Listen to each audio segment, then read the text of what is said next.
Have you ever heard a story so terrifying that people avoid the place where it happened? Imagine a region where no one dares to set foot, not because of wild animals, not because of rough terrain, but because of a man whose presence alone sent fear through every neighbor. This was a land haunted by screams, where the night echoed with terror, and no one would go near the tombs. Chains and shackles meant to restrain him were broken like twigs. No force of human strength could hold him. He lived among the dead, yet his battle cry was louder than any storm. Then suddenly, everything changed. The same man who had driven people away was found clothed calm and in full control of his mind. What happened? What could be powerful enough to transform terror into peace? And why did the people who saw it all react with fear instead of joy? This is not a dusty story from a forgotten age.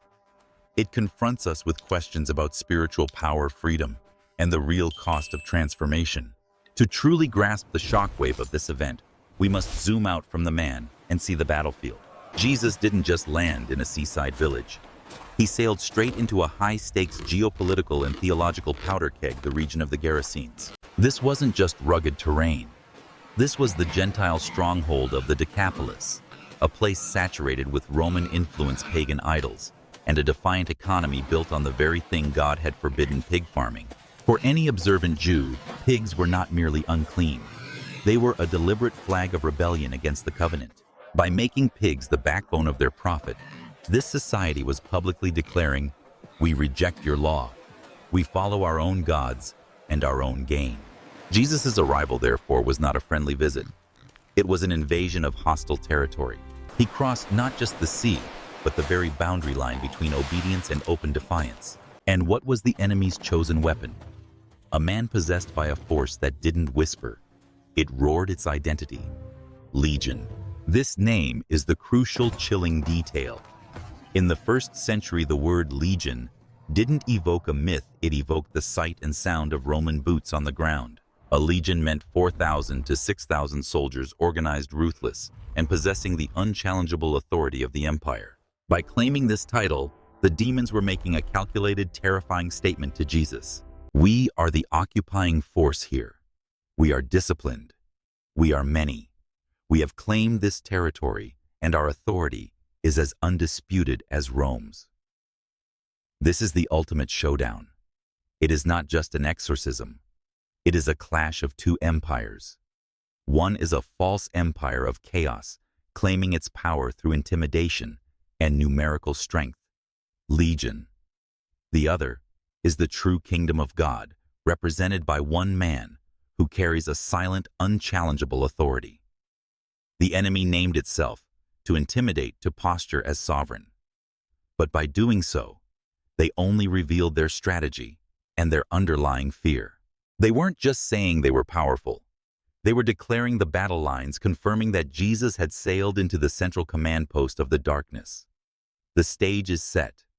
The empire of Rome, the economy of pigs, and the spiritual power of Legion versus the Son of the Most High God.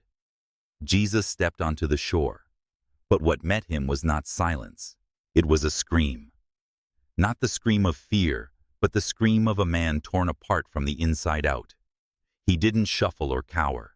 He hurled himself toward Jesus, unbound, wild-eyed, a figure of raw terror. This was no mild disturbance.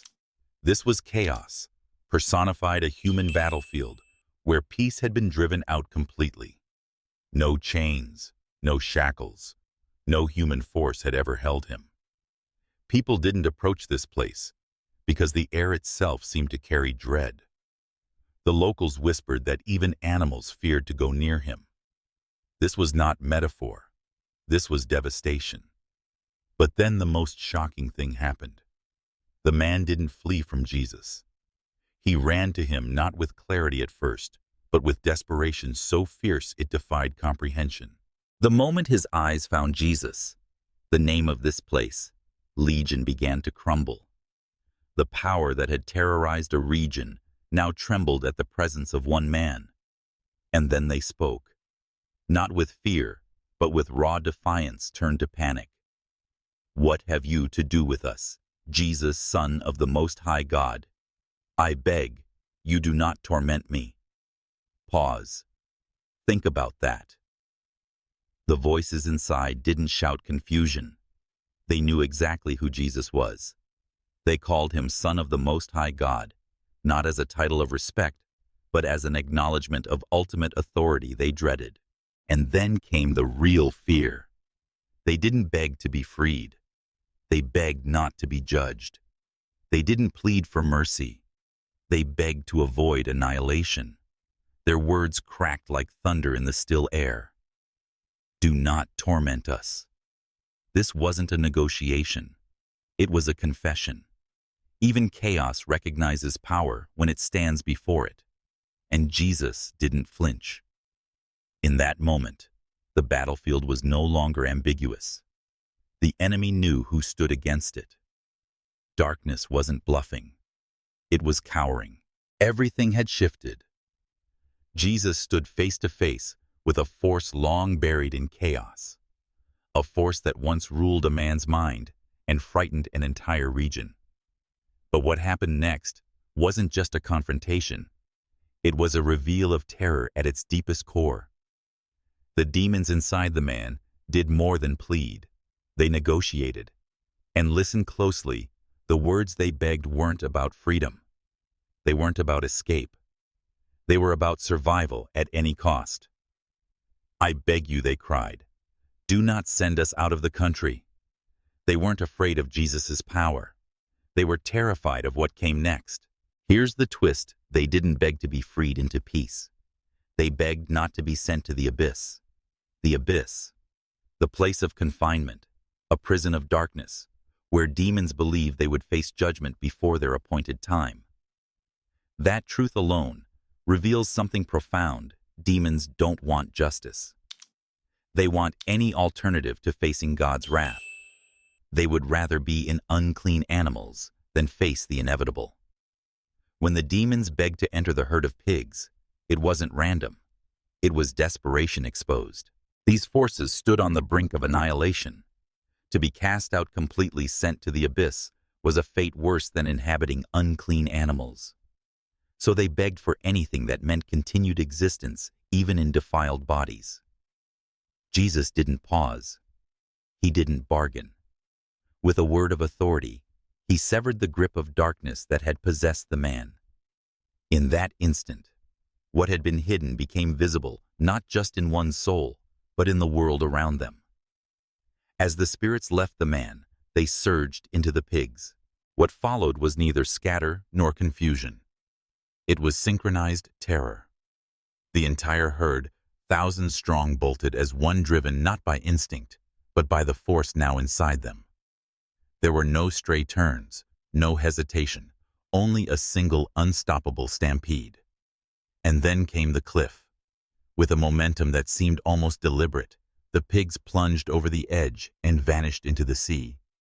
One moment they were running, the next they were gone, waves crashing over bodies that had just been vessels for a dark power. In that moment, spiritual reality collided with visible consequence. An invisible war that had raged inside a broken man now had a physical echo no one could deny. Some called it a miracle, peace restored. Others saw catastrophe, 2,000 pigs lost.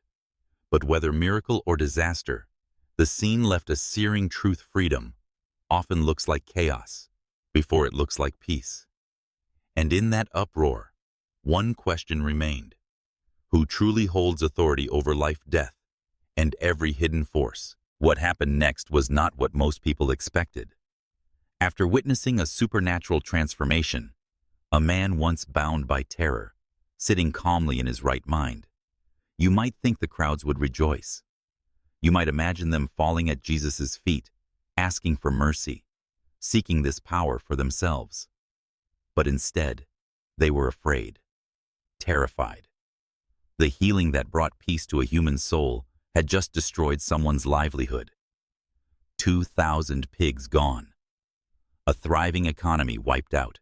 Whatever joy should have been felt was drowned by fear of the unknown and fear of change.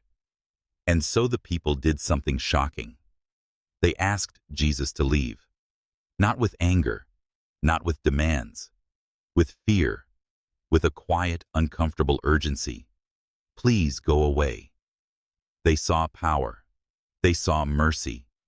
But what they feared more than anything was what might come next. Jesus didn't cater to their discomfort. He didn't sweeten the truth to make it easier for them to embrace. Instead, he turned to the man who had been healed and gave him a mission not to follow him physically, but to carry the story back to the people of his region. This was the only time in the Gospels that Jesus refused someone who wanted to follow him. That refusal tells us something striking. Freedom is not about proximity to power. It's about purpose in transformation. The healed man wasn't invited to stay with Jesus. He was sent to be the living proof of what had happened.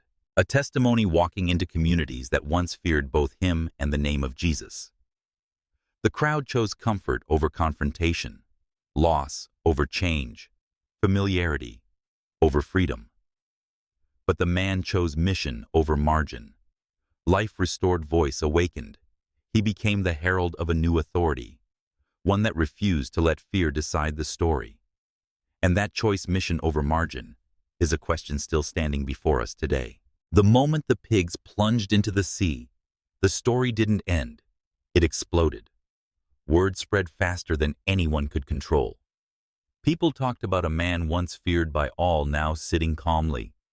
They talked about the supernatural storm of pigs rushing to their death. They talked about a power they had never seen before, a power that challenged everything they thought they knew about life control and the world around them. Some tried to explain it away with logic. Others whispered rumors, half afraid, half intrigued. But no one could deny the visible evidence something extraordinary had happened. A man was freed. A community was shaken. And the ordinary boundaries of reality had been crossed. The ripples of that day didn't stop at the shoreline. They reached into homes, conversations, and the human psyche. People couldn't unsee what they had seen. They couldn't unknow what had unfolded. Even those who walked away with fear in their hearts could not erase the truth from their minds. What remained wasn't just a story about loss or economics, but a confrontation with power beyond comprehension. Deep down, everyone knew this was not ordinary. This was something real, something that demanded acknowledgement. And though some chose to turn away, the memory of that day stayed with them, echoing questions they could no longer ignore. What just happened? Who was this man called Jesus? And what does his authority mean for the rest of our lives? Amid the chaos and confusion that followed the dramatic events by the sea, one figure stood transformed in a way no one could ignore, the man once feared by all. He was no longer a broken victim bound by shadows and screams. He was now a living testament to a power that had undone darkness itself. His eyes were clear, his posture quiet but confident, and in his presence was the unmistakable evidence of liberation. But Jesus didn't invite him to follow in the way others might expect. There was no call to become a disciple walking at Jesus' side. Instead, Jesus gave him a mission, and in that mission, he became a greater threat to darkness than any doctrinal argument or theological debate. He was sent back into the world that once feared him, into the very towns and valleys where his cries had once echoed with terror. This moment is unique in the Gospels. It's the only time Jesus refuses someone who wants to follow him. That refusal reveals a profound truth. Freedom is not about proximity to power, but about purpose in transformation. The healed man was not invited to stay in the circle of disciples. He was commissioned to be a living witness, a person whose life would now speak louder than any sermon. He didn't need eloquence or training. He didn't need polished words or philosophical arguments. All he needed was his story, the raw, undeniable before and after. This is what makes testimony dangerous. The forces of fear and control can tolerate theory, withstand debate, and resist logic. But they cannot withstand a life that has been visibly changed. This is the essence of authentic witness.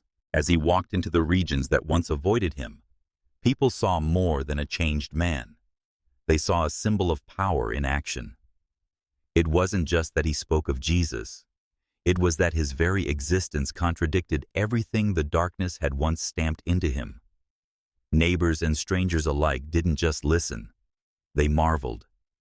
This kind of testimony pierces doubt and jolts the imagination because it's rooted in reality, not rhetoric. In the midst of those encounters, another truth became clear. True authority does not cling to comfort or familiarity. The crowd by the sea had chosen to retreat into the safety of the known. They had chosen comfort over confrontation, loss over transformation, familiarity over freedom. But this man chose mission over margin. He embraced his restoration, not as a private blessing, but as a public declaration of what is possible when true power meets a human life. And this is the challenge that echoes through time. Real power doesn't hide in safe places. It doesn't hide in the familiar or the predictable. Real power invites transformation and then sends it forth. So the question remains, before every hearer, every eyewitness, across generations, will you choose comfort or will you choose mission? Will you let fear decide your story, or will you allow your transformation to become a testimony that shakes the strongholds of every world you enter?